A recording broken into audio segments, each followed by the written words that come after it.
We did have requests from communications for call takers and for dispatchers. The prioritization did not include placing the communications personnel at the top of the list.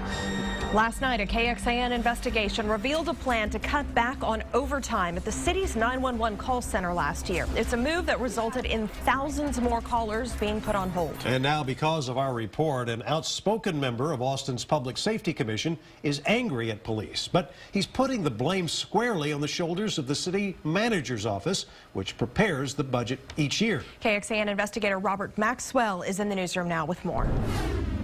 Mike Levy tells KXAN he's never seen a plan to cut call taker overtime over at the 911 center, and he's fuming.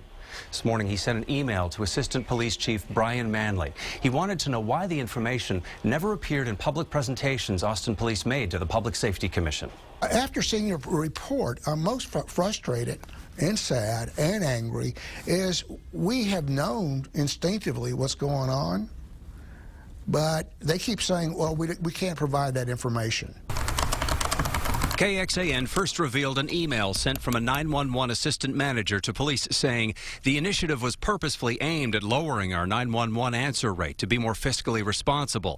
It came at the cost of extended 911 hold times. In the email exchange, a senior 911 manager said the initiative was aimed at reducing overtime, but that it wasn't an active aim to hurt the 911 service.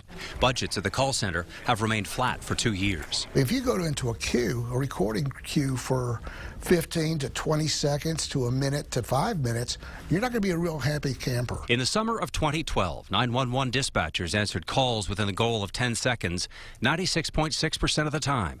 A year later, that number had dropped to 91.6%.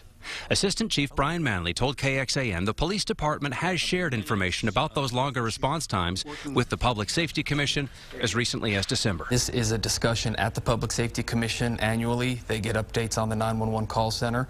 I believe the fact that you're doing this story, I do believe that it's getting attention publicly. It has nothing to do with police administration. It's all about the city manager's office deciding unilaterally what priorities will be. Not council, not APD. We put in a call to the city manager's office to get their reaction to Mike Levy's comments. Meantime, Assistant Chief Manley says he's expecting what he calls a top-to-bottom review of the city's 911 system heading into the spring budget process. You can check out our entire investigation and today's update at KXAN.com. In the newsroom, Robert Maxwell, KXAN investigates. Well, we took an in-depth look at some other needs in the city of Austin that did not make it into the budget. The total for this year was about 324 positions, estimated at nearly $35 million. What actually made it into the budget was just a small fraction of that. Tonight on KXAN News at 10, we'll take a closer look at those numbers and which departments actually won big.